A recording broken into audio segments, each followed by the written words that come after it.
dia, eu queria convidar os irmãos a abrirem comigo lá na Epístola de Paulo aos Coríntios, na segunda epístola, no capítulo 4. A gente vai ler todo o capítulo 4. Segundo aos Coríntios, capítulo 4. À medida que você encontrar o texto, fique de pé para que a gente faça essa leitura juntos. Segunda epístola de Paulo aos Coríntios, capítulo 4.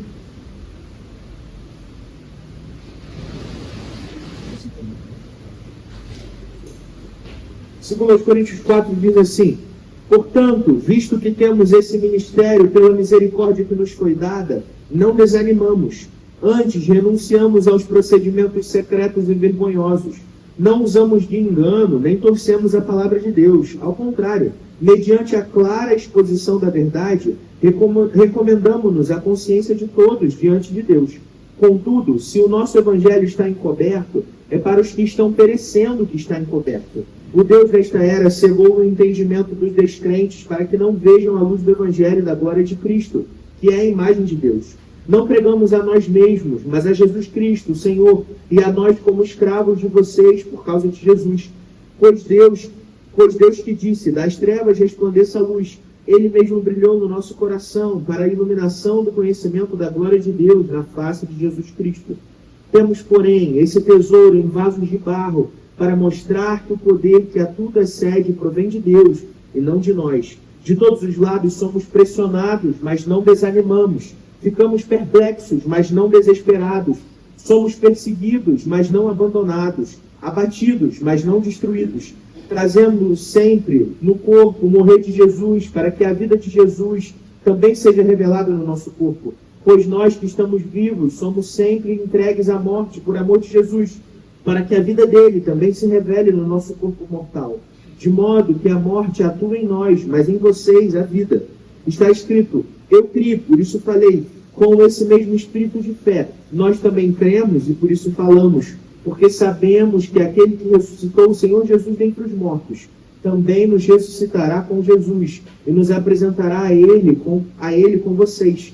Tudo isso é para o bem de vocês, para que a graça que está alcançando um número cada vez maior de pessoas faça transbordar as ações de graças para a glória de Deus.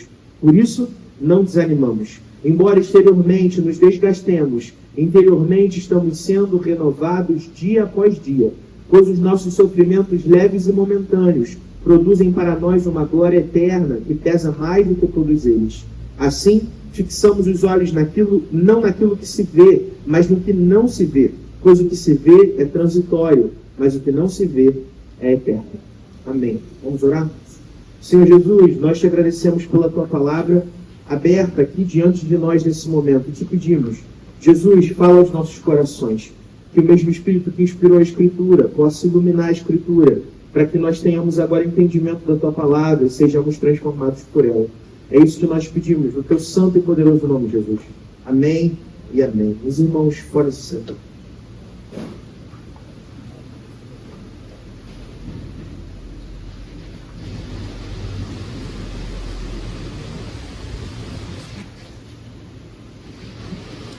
A controvérsia do feijão no pote de sorvete é um clássico brasileiro, né? Essa semana, quando eu escolhi o tema do nosso sermão, o título, né? Quando o pote de margarina guarda caviar, e eu mandei isso lá no grupo da liturgia, rolou outra controvérsia, porque a Ana Luísa falou, não, tinha que falar do pote de sorvete com feijão dentro. Mas a experiência do pote de sorvete com feijão dentro é a experiência da frustração, né? De olhar o exterior, imaginar alguma coisa que é boa, que é legal, que você está correndo atrás, e quando você abre, o interior é frustrante. Não é aquilo que você estava procurando, não era exatamente o que você queria. Mas a experiência da qual a gente vai conversar hoje aqui, ela vai na contramão disso. É quando a gente olha para a casca, para o que está do lado de fora, e não parece grande coisa, porque não é grande coisa mesmo, mas quando a gente olha o que tem dentro, então a gente fica surpreso, estupefato, aquilo mexe com a gente de uma maneira que a gente não esperava, porque dentro de coisas simples, recipientes simples, aparências simples, a gente encontra tesouros inimagináveis. É óbvio que o pote de manteiga guardando caviar é um exagero, né? Um grande exagero. Mas é uma imagem que talvez aproxime um pouco a imagem que Paulo usa no texto, sobre a qual a gente vai conversar quando a gente chegar mais à frente. Mas se você tiver dificuldade de imaginar caviar dentro de um pote de manteiga, você pode imaginar variações disso, que você já deve ter passado pela experiência de não dar nada por alguém, algum lugar, alguma coisa, e então descobrir um tesouro muito valioso. Eu tenho uma experiência dessa. Ali em Caraí tem uma pastelaria que fica não é na Presidente Barker, é na Pereira da Silva. Chama Chuang Lin Lanches. Você olha para Chuang Lin Lanches e você pensa assim, pelo amor de Deus, não vou comer na Chuang Lin Lanches. E aí quando você entra na Chuang Lin Lanches, você pensa, não vou comer na Chuang Lin Lanches. E aí você pede um pastel. E você descobre que o pastel é delicioso. Eles têm o melhor pastel sorriso que eu já comi na vida. E essa pastelaria tinha uma unidade dela ali no centro de Niterói. Já não existe mais, pelo menos essa, né? Que ficava ali na frente da Praça do Rio. E quando eu era criança, sempre que eu ia no centro de Niterói com minha mãe, eu falava, mãe, vamos comer na melhor pastelaria do mundo, a Chuang Lin Lanches. E pode ser que tenha aqui um apego infantil, né? Uma memória de infância que faz com que eu ache o melhor pastel do mundo. Você pode ir lá comer essa semana e não gostar muito. Mas quando eu estava preparando esse sermão, eu dei uma procurada. E pelo visto ela faz sucesso mesmo. Tem uma galera aí falando o melhor lanche escondido de Niterói, coisa e tal. O ponto é o seguinte, às vezes a gente não dá nada. Mas quando a gente vai correr atrás de descobrir, a gente percebe tesouros em lugares inimagináveis. É exatamente sobre isso que a gente vai conversar nessa manhã. A gente está seguindo a nossa série de exposições e a gente chegou agora na segunda epístola de Paulo aos Coríntios, nesse capítulo, que é o capítulo 4, mas essa epístola, ela tem uma espécie de continuidade lógica, obviamente, com a primeira epístola de Paulo aos Coríntios, com uma questão aí no meio do caminho, que é o seguinte, a gente tem na Escritura duas epístolas registradas, né, a primeira e a segunda, mas entre elas, e também antes delas, a gente teve outras epístolas que não foram preservadas, né, com o tempo. Isso porque não eram palavras de Deus, eram comunicações humanas de Paulo com aquela igreja, mas não a revelação do próprio Deus. Por isso se perdeu, porque Deus preserva a sua palavra. Antes da primeira epístola que a gente tem na nossa Escritura, já tinha uma carta lá que Paulo havia mandado. E entre a primeira e a segunda tem uma outra epístola. Ou seja, essa que a gente leu aqui agora, ela é, na realidade, a quarta epístola de Paulo aos Coríntios, se assim a gente pudesse numerar. Saber disso é importante porque o que está acontecendo na igreja já foi, de alguma maneira, tratada nessa carta que a gente não tem, que a gente não conhece, que é essa que está ali na meiuca. Que é o seguinte, Paulo, ele passa um tempo lá entre os coríntios, mas surge ali no meio da igreja opositores do ministério de Paulo. Gente que chega, mestres que vêm ensinar. E vem ensinar um outro evangelho. Paulo vai chamar eles lá no capítulo 11, né, de superapóstolos, né? E ele está aqui, claro, sendo jocoso, né? Ele está falando de maneira, de algum jeito irônica, sobre esses superapóstolos, né? Esses mestres que chegam pregando um evangelho que não é evangelho, coisa nenhuma, e questionando a autoridade de Paulo, porque eles veem em Paulo fraqueza, fragilidade, questões e erros. Então eles olham para Paulo e pensam assim, Paulo não pode estar pregando um evangelho de poder porque ele é fraco. E quando Paulo esteve lá com os irmãos e aconteceu essa situação, ele sai de lá e essa terceira epístola que a gente não tem é Paulo comunicando aos irmãos a necessidade deles romperem relação com esses mestres equivocados. E a igreja vai fazer isso. Mas parte da igreja se mantém inclinada às interpretações que esses falsos mestres tinham deixado ali no meio deles. E quando Paulo escreve essa carta que a gente acabou de ler, a intenção dele é, de alguma maneira, cuidar daqueles irmãos. A preocupação de Paulo é sempre o cuidado pastoral. Ele vai se defender das acusações que foram feitas contra ele, mas o grande propósito de Paulo aqui não é ser proselitista, ele não está preocupado com a sua própria imagem, ele está preocupado com aqueles irmãos, com a compreensão equivocada do evangelho que eles podem ter a partir de um ensino que foi dado a eles que está errado. E ele vai começar a expor o evangelho da verdade de novo, mais uma vez, e nesse processo, explicando que tipo de evangelho ele está pregando, que tipo de evangelho esses falsos mestres estão pregando, e como essas coisas não são iguais, não competem, e como a palavra da verdade é aquilo que mais importa. Nesse texto que a gente acabou de ler, a gente encontra, então, ideias que são muito importantes nessa defesa argumentativa que Paulo está fazendo do seu ministério e do Evangelho. Eu quero te convidar a deixar a sua Bíblia aberta para que a gente possa caminhar pelo texto juntos, à medida que a gente vai investigando o que o Senhor quer falar comigo e com você nessa manhã. Nos primeiros 6 versículos, Paulo vai falar sobre o seu próprio ministério. O que ele está fazendo aqui uma conexão, ele está terminando um discurso que está contido lá na segunda metade do capítulo 3. E eu vou ler os versos de 1 a 6 de novo com os irmãos para a gente entender quais são as ideias que saltam do texto para a gente. O texto diz assim: portanto, visto que temos esse ministério pela misericórdia que nos foi dada, não desanimamos. Antes, renunciamos aos procedimentos secretos e vergonhosos. Não usamos de engano, nem torcemos a palavra de Deus. Ao contrário, mediante a clara exposição da verdade, recomendamos-nos à consciência de todos diante de Deus. Contudo, se o nosso evangelho está encoberto, é para os que estão perecendo que está encoberto. O Deus dessa era cegou o entendimento dos descrentes para que não vejam a luz do evangelho da glória de Cristo, que é a imagem de Deus. Não pregamos a nós mesmos, mas a Jesus Cristo, o Senhor, e a nós como escravos de vocês por causa de Jesus. Pois Deus que disse, das trevas resplandeça a luz, Ele mesmo brilhou no nosso coração para a iluminação do conhecimento da glória de Deus na face de Jesus Cristo.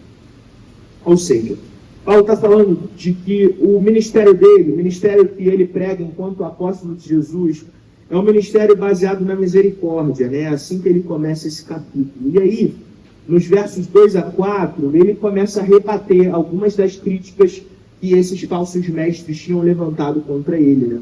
E aqui a ideia, o que Paulo está fazendo, dizendo o seguinte: diferente daquilo que vem sido praticado por esses que se dizem apóstolos, mas não são apóstolos, nós não torcemos ou enganamos. O que nós fazemos é a exposição clara da mensagem do Evangelho. Paulo fala por ele mesmo e pelos seus colaboradores, dizendo que o Evangelho que eles estão pregando não é um Evangelho às escondidas, como ele vinha sendo acusado de fazer, mas um Evangelho que é às claras. É uma exposição objetiva da palavra de Deus, do Evangelho que ele recebeu em Cristo Jesus e que ele prega a todos aqueles que o queiram ouvir. Portanto, a intenção de Paulo não é encobrir o Evangelho. Pelo contrário, é expor o Evangelho para que as pessoas possam ouvir e crer. No entanto, Paulo reconhece, nos versos 3 e 4, que é possível sim que o Evangelho esteja encoberto. Mas aí ele é bem claro ao dizer: se está encoberto para aqueles que estão perecendo. Qual é a ideia de Paulo? Paulo fala sobre o Deus dessa era, e aqui ele está falando de Satanás, como aquele que encobre os olhos dos que não creem, trazendo cegueira espiritual, fazendo com que as pessoas não consigam compreender a mensagem da verdade. O que Paulo quer dizer é mais ou menos o seguinte: o que nós estamos fazendo é pregar o Evangelho de Jesus Cristo. Nós pregamos com clareza, com objetividade. O que a gente quer é que as pessoas creiam. No entanto, aqueles que não creem não entenderão. E para esses o Evangelho parecerá sim encoberto. Paulo não está aqui querendo fazer as coisas às escondidas. Pelo contrário, ele se coloca como servo de Jesus e servo dos irmãos. Ele usa, a expressão escravo de vocês por causa de Cristo Jesus. Escravo do Evangelho, do ministério que lhe foi proposto, com a intenção de que as pessoas creiam na verdade revelada. Aí no verso 7, a gente tem o coração desse texto que a gente acabou de ler e também motivou o tema da nossa mensagem. Paulo diz assim: temos, porém, esse tesouro do Evangelho, em vasos de barro, para mostrar que o poder que a tudo excede provém de Deus e não de nós. Paulo traz uma imagem, evoca uma imagem que para aqueles primeiros irmãos seria muito óbvia. A gente está falando aqui da antiguidade clássica, quando a gente tinha ali uma proliferação de vasos de vários tipos, feitos de barro, que eram usados para guardar uma série de coisas. A gente vai de líquidos e bebidas até utensílios e pedras preciosas. Tudo isso vai ser armazenado dentro desses vasos. Isso porque eles eram baratos de produzir e muito fáceis de fazer também. Então você conseguia fazer em maior escala, né? E esses vasos eram vendidos, distribuídos, e as pessoas os utilizavam para uma série de coisas. A grande questão é que os vasos de barro eles têm duas características que são importantes para a gente entender porque que Paulo usa essa metáfora. A primeira delas é que eles são sem muito valor. São vasos baratos que a gente consegue comprar, acessar com certa facilidade. Mas além de sem muito valor, eles são também muito frágeis. Por serem de barro, qualquer impacto, por mínimo que seja, pode fazer esse vaso rachar. Mas como é barato, se quebrou, a gente compra outro, renova o vaso, agora joga aquele fora e começa com outro vaso. Paulo está dizendo é o seguinte: o tesouro do Evangelho, ele é depositado dentro de pessoas que são como frágeis vasos de barro, sem grande mérito próprio, sem grande valor, com muita fragilidade, mas ainda assim abrigando o tesouro do Evangelho de Jesus Cristo. Essa ideia é importante porque ela está contrariando um dos argumentos principais dos falsos médicos, o argumento da força, a ideia de que Paulo podia ser questionado no seu ministério porque ele era fraco demais, frágil demais. E o ponto de Paulo é o seguinte: sim, eu sou frágil e não só eu, todos somos frágeis, e aqueles que foram alcançados pelo Evangelho têm de encarar a realidade da sua própria fragilidade. Nos versos 8 a 12, a gente vai ter Paulo falando sobre morte e vida pelo Evangelho. Nos versos 8 e 9 ele diz assim: de todos os lados somos pressionados, mas não desanimados. Ficamos perplexos, mas não desesperados. Somos perseguidos, mas não abandonados. Abatidos, mas não destruídos. Ou seja, a gente tem o reconhecimento de que as aflições, elas vêm para aqueles que são parte do povo de Deus. No meio do exercício do ministério, Paulo encontra uma série de aflições, mas ele se vê e se reconhece como alguém que não pode ser abatido pelas circunstâncias, porque dentro dele está o tesouro do Evangelho, e o ministério pelo qual ele foi chamado é um ministério sustentado pelo Deus que o chamou. E, portanto, ainda que perseguidos, ainda que passando por dificuldades, ainda que passando por tribulações, os discípulos de Jesus, os servos de Deus, eles são preservados no meio dessa história toda. Nos versos 10 e 11, Paulo fala sobre como ele carrega, e como esse é um chamado para todos os crentes, de carregar a morte no corpo. Verso 10 começa assim: trazemos sempre no corpo o morrer de Jesus, para que a vida de Jesus também seja revelada no nosso corpo. Pois nós que estamos vivos, somos sempre entregues à morte por amor a Jesus, para que a vida dele também se revele no nosso corpo mortal. E no verso 12: de modo que a morte atua em nós, mas em vocês a vida. A ideia é que nós somos convidados, e eles eram convidados, isso também é para mim e para você, a caminharmos como quem leva a morte no próprio corpo, para que a vida de Cristo seja manifestada também no nosso corpo. No entanto, Paulo usa no verso 2 essa expressão, né? Em nós a morte, em vocês a vida. A ideia de Paulo é a seguinte: os sofrimentos que eu passo em prol do Evangelho, eles têm a intenção de manifestar a vida naqueles que crerão através da minha pregação. Paulo não está preocupado com ele, não está preocupado com a sua vida, ele está preocupado com a pregação fiel da palavra da verdade e as consequências dessa pregação. Portanto, os sofrimentos que ele passa não são de grande importância se as pessoas ouvirem a mensagem, creem e serem salvas. Isso é o que importa para Paulo. É por isso que o que nele é morte se torna vida naqueles que o escutam. E aí, nos versos 3 a 15, ele vai avançar falando sobre a esperança que o move, né? O texto diz assim: está escrito, eu criei e por isso falei. Com esse mesmo espírito de fé, nós também cremos e por isso falamos. Porque sabemos que aquele que ressuscitou o Senhor Jesus dentre os mortos, também nos ressuscitará com Jesus e nos apresentará a Ele com vocês. Tudo isso é para o bem de vocês, para que a graça que está alcançando um número cada vez maior de pessoas faça transbordar as ações de graças para a glória de Deus. Paulo reconhece que no processo de levar o morrer de Cristo no próprio corpo, há esperança, na verdade, de que ele ressuscitará com Cristo Jesus.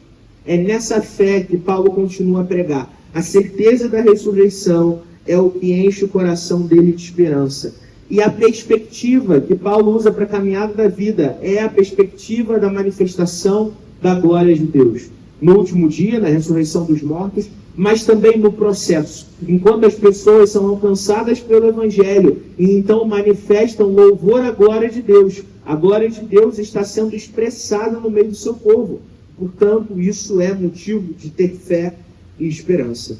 Nos versos 16 e 18, a gente tem esse texto super conhecido, célebre, que fala dessa dualidade entre desgaste e renovo. Paulo escreve assim: por isso, não desanimamos. Embora exteriormente nos desgastemos, interiormente estamos sendo renovados dia após dia. pois os nossos sofrimentos leves e momentâneos produzem para nós uma glória eterna, que pesa mais do que todos eles. Assim, fixamos os olhos não naquilo que se vê, mas no que não se vê, pois o que se vê é transitório, mas o que não se vê é eterno. A fé e a esperança atuam no coração dos crentes à medida que os nossos olhos estão colocados não nas circunstâncias, não nas situações do presente, mas na glória que se manifestará no dia de Cristo Jesus. E é exatamente essa mudança de perspectiva que faz com que passar pelos sofrimentos seja possível. Ainda que tenha desgaste, Paulo encontra renovo na esperança do dia de Cristo Jesus. A gente caminhou junto pelo texto e a gente se pergunta o que esse texto tem para dizer para mim e para você. E eu quero responder essa pergunta fazendo duas aplicações. A primeira delas é a seguinte: a nossa fragilidade e simplicidade fazem parte do plano de Deus. A nossa fragilidade e simplicidade fazem parte do plano de Deus. A gente tem alguns conceitos que são supervalorizados no nosso tempo, né? E tem dois conceitos que têm a ver com isso que a gente está falando, né? Que é o conceito de força e de extraordinariedade. Essas duas coisas são supervalorizadas no tempo que a gente vive. Então, a gente tem uma série de frases que mostram isso, né? Você tem que mostrar uma imagem forte. Você tem que se vestir, você tem que falar, você tem que postar como quem tem autoridade. A gente tem uma série de pessoas por aí ensinando como ter autoridade, né? Você tem que ser extraordinário, você precisa ser fora do normal, você precisa ser acima da média. Por isso, trabalhe enquanto eles dormem, porque você precisa se destacar. Não aceite ser nada menos do que fantástico. Não aceite ser nada menos do que fantástico. Se não for para ser extraordinário, então não seja nada. Mas se você tiver que ser alguma coisa, então seja a melhor versão de você mesmo. Todas essas frases, elas apontam para esse lugar de uma valorização daquilo que se pode fazer, daquilo que se pode mostrar, daquilo que se pode expressar.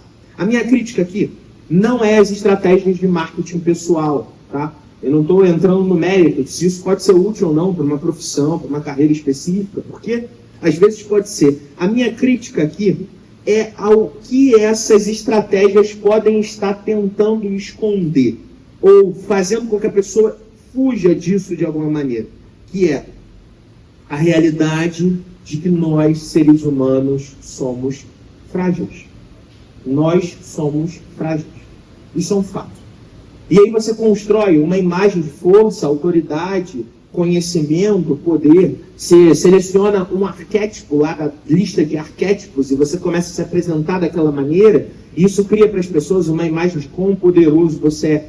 Mas no fim das contas, no frigir dos ovos, você é frágil. Não tem como a gente escapar dessa realidade. Não importa quantos Nobels, Oscars, quantos Pulitzers, quantos qualquer coisa você tenha lá na sua estante prateleira. Não importa se você tem um monte de dinheiro na conta, milhares de dólares, ou se você está passando por fome. Não interessa, não importa. A realidade é que em qualquer condição de vida que a gente possa se encontrar, eu e você continuamos frágeis, débeis e mortais, porque essa é a condição da humanidade. A realidade que a gente experimenta é o desgosto, o desespero, a agonia diante de uma vida que está além do nosso controle, de uma existência que muitas vezes nos atravessa e que a gente não consegue fazer nada por isso, porque simplesmente está para além das nossas competências. A gente descobre de supetão a nossa mortalidade. A gente descobre de uma hora para outra que a gente adoece, que a gente se entristece, que a gente se magoa, que a gente acaba falhando no meio do caminho. E quando essas coisas acontecem, então a fragilidade humana fica saltada diante dos nossos olhos. E a questão é, nós não podemos escapar dessa realidade. O Evangelho, ele não tenta de maneira nenhuma esconder ou ignorar a fragilidade humana. Pelo contrário, o Evangelho de Jesus, ele ressalta a nossa fragilidade. O que Paulo está fazendo ao escrever aqui é ir na contramão dos seus opositores. Paulo reconhece que é frágil. Ele não tenta construir uma imagem de força, mas ele demonstra claramente a seguinte ideia: eu, enquanto ser humano, sou como um vaso de barro, fraco e sem valor. No entanto, o valor do meu ministério não está em mim, mas no evangelho que eu venho proclamar. Paulo reconhece as coisas e sabe colocar as coisas no lugar certo. O que importa não é ele mesmo, mas o evangelho. O vaso de barro, ele é desimportante diante da importância do tesouro que ele carrega. Eu e você somos convidados a reconhecer a nossa fragilidade, sabendo que a nossa vocação como crentes não é tentar trazer glória para o vaso de barro que somos, mas apresentar o tesouro do Evangelho e deixar que o tesouro do Evangelho brilhe para além da nossa carcaça frágil de vasos de barro. O convite que a Escritura faz é para que a gente altere o foco da coisa. A gente não precisa mostrar uma imagem de autoridade, a gente pode simplesmente pregar o Evangelho que tem toda a autoridade para transformar as pessoas. A gente não precisa demonstrar força, a gente pode pregar o forte Evangelho do Deus que é forte e com a sua força salva os pecadores. A gente não precisa se mostrar extraordinário, a gente pode pregar o Evangelho extraordinário do Deus que se fez homem para morrer no meu e no seu lugar. O que a gente precisa fazer, então, não é fugir da fragilidade, mas reconhecer que a nossa fragilidade tem um papel no plano de Deus. Deus chama homens e mulheres frágeis e pecadores para que o Evangelho seja aquilo que mais importa.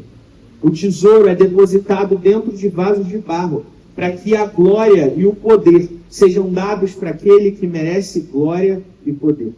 Talvez um vaso bonitinho, bem decorado, cheio de adornos, fizesse as pessoas acreditarem que o vaso é o tesouro. Mas, na realidade, o tesouro está lá dentro. E é por isso que o vaso pode ser ignorado. Ele é desimportante. O que importa é o Evangelho pregado. Por isso, eu e você somos convidados a inverter os polos, a pregar com fidelidade a palavra da verdade, deixar que o Evangelho brilhe no meio dos perdidos, sem se importar com o que acontece com a gente nesse processo. Paulo não está interessado em defender a sua própria imagem. Isso não importa para ele.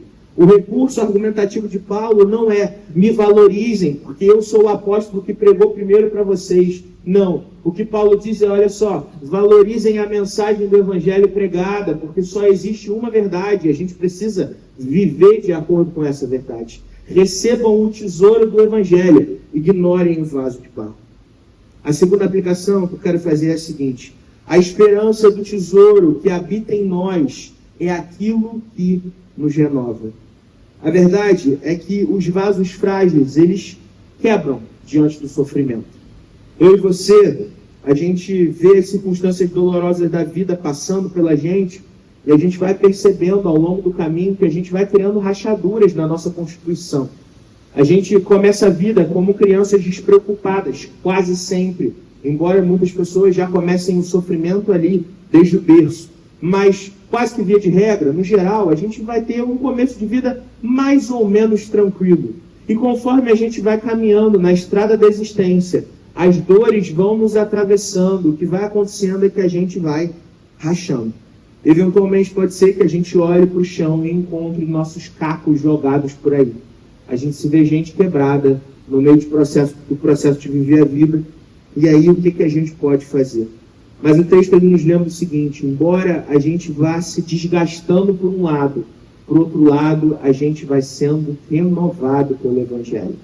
Por mais que a vida vá fazendo com que a gente encontre rachaduras na nossa própria constituição, a gente vai sendo restaurado pelo poder que vem do Evangelho. Sempre que eu leio esse texto de 2 Coríntios 4, eu lembro de uma técnica japonesa que chama Kintsugi. Eu não sei se alguém aqui conhece. É uma técnica japonesa de restauração de porcelanas. E como é que ela funciona? A ideia é a seguinte: quando uma porcelana quebra, você tem uma alternativa, né? Uma alternativa que os japoneses criaram para contrapor uma técnica chinesa, que tinha a ver com colocar grampos ali para prender esses pedaços quebrados. mas a primeira vez que mudaram a técnica foi porque acharam feio, né? Ficava um negócio meio esquisito, tal, não era muito bonito. E o que a gente pode fazer para mudar isso? E aí surge essa técnica. O kintsugi, quer dizer, kin é ouro, e tsugi é emendar, então é emendar com ouro, né? O nome quer dizer exatamente isso. É pegar cola e misturar na cola pó de ouro, de prata ou de platina. E quando você mistura e faz essa mistura de cola com esse pó, você vai colando os pedaços quebrados. De maneira que as rachaduras, elas ficam evidentes, mas lindas. Há uma beleza naqueles fios de ouro que vão passando pelo meio daquele material quebrado. E por trás da técnica tem uma filosofia, que é de não esconder as rachaduras, mas, na verdade, encontrar beleza e força nessas rachaduras. Mostrar que mesmo vasos quebrados podem ser restaurados de um jeito belo.